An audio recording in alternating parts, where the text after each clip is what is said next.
ओम शांति 30/12/2024 प्रातः मुरली। ओम शांति। बाप दादा मधुबन। बाबा आज कह रहे हैं, मीठे बच्चे, आत्मा रूपी बैटरी को ज्ञान और योग से भरपूर कर सत्व प्रधान बनाना है, पानी के स्नान से नहीं। मीठे बच्चे, आत्मा रूपी बैटरी को ज्ञान और योग से भरपूर कर सत्व प्रधान बनाना है, पानी के स्नान से नहीं। प्रश्न: इस समय सभी मनुष्यात्मा को भटकाने वाला कौन है? वो भटकाता क्यों है? उत्तर: सभी को भटकाने वाला रावण है, क्योंकि वो खुद भी भटकता है। उसे अपना कोई घर नहीं है। रावण को कोई बाबा नहीं कहेंगे। बाबा तो परम धाम घर से आता है अपने बच्चों को ठिकाना देने। अभी तुम्हें घर का पता चल गया, इसलिए तुम भटकते नहीं हो। तुम कहते हो, हम बाप से पहले पहले जुदा हुए, अब फिर पहले पहले घर जाएंगे। ओम शांति। मीठे मीठे बच्चे यहाँ बैठकर समझते हैं, इनमें जो शिव बाबा आए हैं, कैसे भी करके हमको साथ घर जरूर ले जाएंगे। वो आत्माओं का घर है ना, तो बच्चों को ज़रूर खुशी होती होगी। बेहद का बाप आ करके हमको गुल गुल बनाते हैं, कोई कपड़ा आदि नहीं पहनाते। इसको कहा जाता है योग बल, याद का बल। जितना टीचर का मर्तबा है, उतना और बच्चों को भी मर्तबा दिलाते हैं। पढ़ाई से स्टूडेंट जानते हैं कि हम यह बनेंगे। तुम भी समझते हो, हमारा बाबा टीचर भी है, सद्गुरु भी है। ये है नई बात। हमारा बाबा टीचर है, उनको हम याद करते हैं, हमको टीच कर यह बना रहे हैं।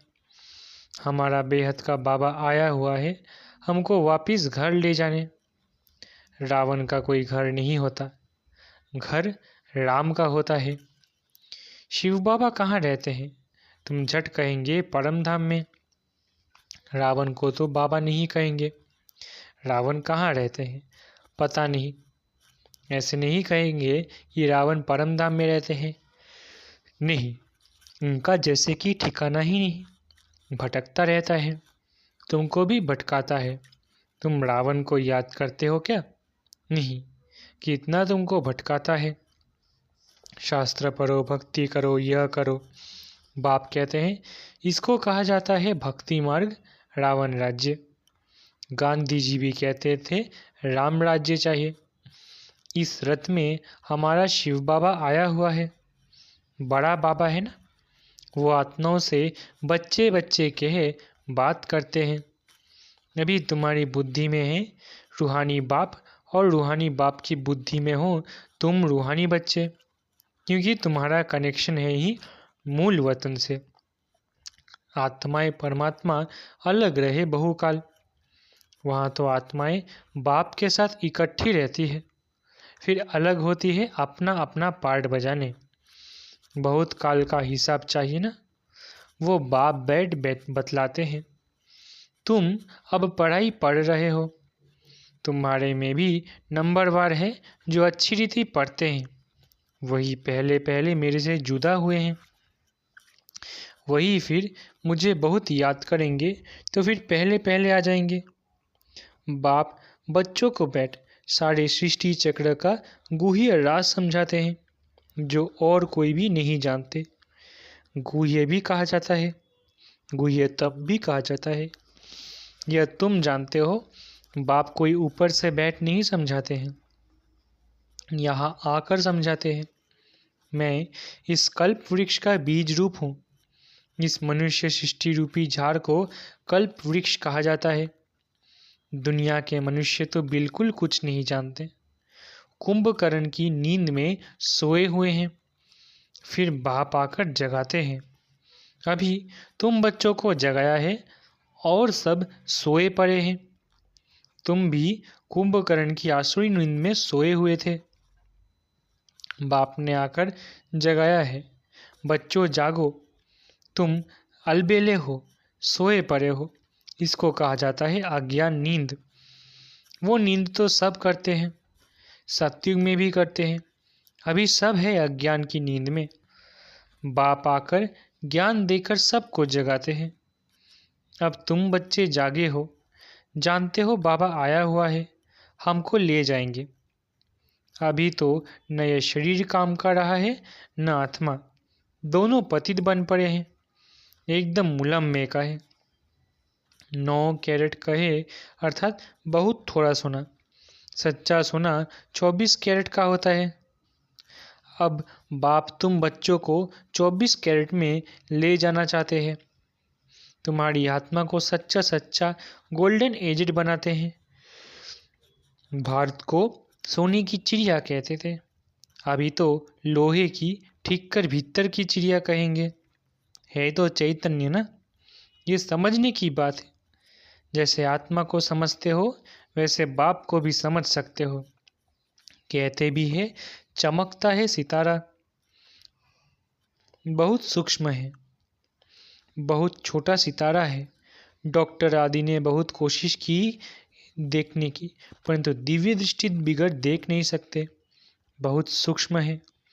कोई कहते हैं आँखों से आत्मा निकल गई, कोई कहते हैं मुख से निकल गई। आत्मा निकल कर जाती कहाँ है? दूसरे तन में जाकर प्रवेश करती है। अभी तुम्हारी आत्मा ऊपर चली जाएगी शांति धाम, ये पक्का मालूम है। बाप आकर हमको घर ले जाएंगे। एक तरफ है कलयुग, दूसरी तरफ है सतयुग। अभी हम संगम पर खड़े हैं। वंडर है, यहाँ करोड़ों मनुष्य है और सतयुग में सिर्फ 9 लाख। बाकी सबका क्या हुआ? विनाश हो जाता है। बाप आते ही है नई दुनिया की स्थापना करने। ब्रह्मा द्वारा स्थापना होती है, फिर पालना भी होती है 2 रूप में। ऐसे तो नहीं 4 भुजा वाले कोई मनुष्य होंगे, फिर तो शोभा ही नहीं है। बच्चों को भी समझा देते हैं चतुर्भुज है श्री लक्ष्मी श्री नारायण का कंबाइन रूप। श्री अर्थात श्रेष्ठ। त्रेता में 2 कला कम हो जाती है, तो बच्चों को ये नॉलेज अभी मिलती है, इसकी स्मृति में रहना है। मुख्य है ही 2 अक्षर, बाप को याद करो, दूसरे कोई की समझ में नहीं आएगी। बाप ही पतित पावन सर्वशक्तिमान है। गाते भी है बाबा आपने हमको सारा आसमान धरती सब कुछ दे दिया, ऐसी कोई चीज़ नहीं जो न दी हो, सारे विश्व का राज्य दे दिया है।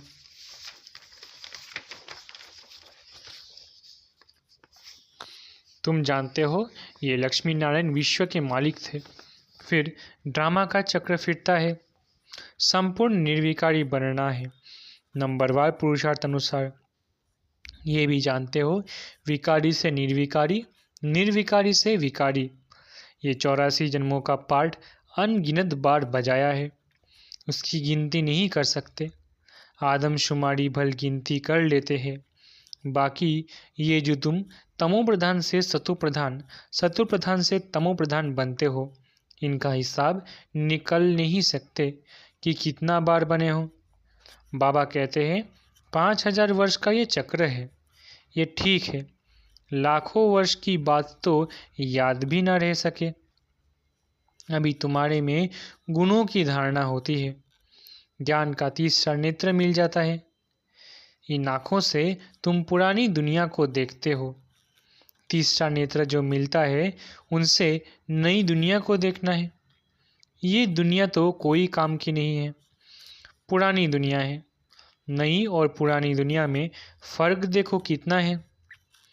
तुम जानते हो हम ही नई दुनिया के मालिक थे, फिर 84 जन्म लेते लेते यह बने हैं। यह अच्छी रीति याद रखना चाहिए और फिर दूसरे को भी समझाना है कैसे हम यह बनते हैं।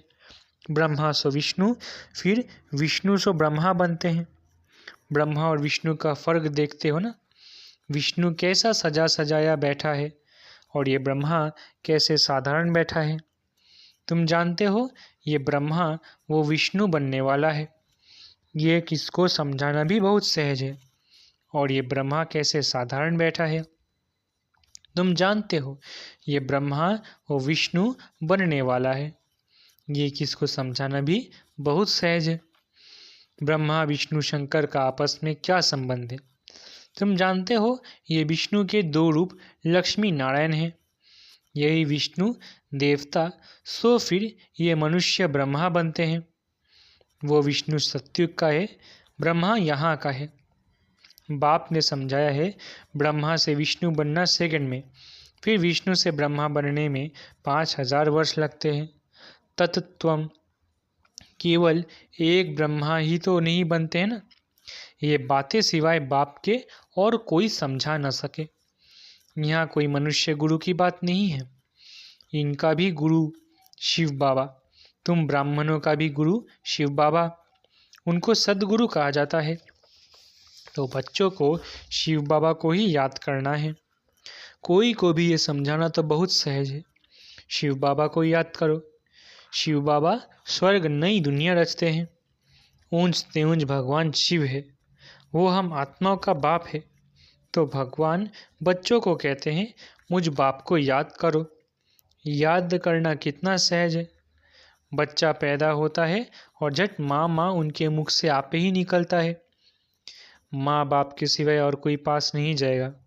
माँ मर जाती है वो फिर और बात है। पहले है माँ और बाप, फिर पीछे और मित्र संबंधी आदि होते हैं।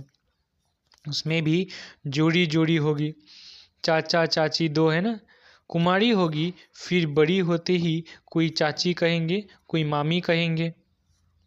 अभी तुमको बाप समझाते हैं तुम सब भाई भाई हो, बस, और सब संबंध कैंसिल करते हैं। भाई भाई समझेंगे तो एक बाप को याद करेंगे।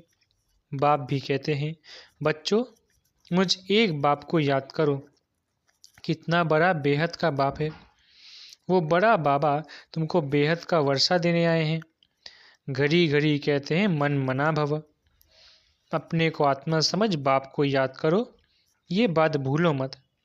देह अभिमान में आने से ही भूल जाते हैं। पहले पहले तो अपने को आत्मा समझना है।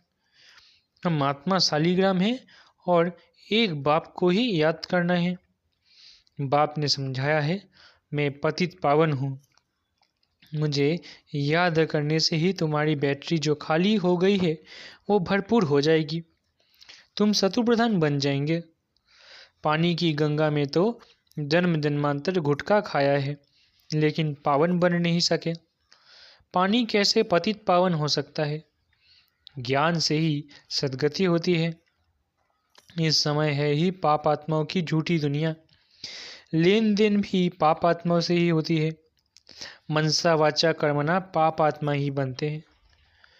अभी तुम बच्चों को समझ मिली है। तुम कहते हो हम ये लक्ष्मी नारायण बनने के लिए पुरुषार्थ करते हैं। अभी तुम्हारी भक्ति करना बंद है। ज्ञान से सद्गति होती है।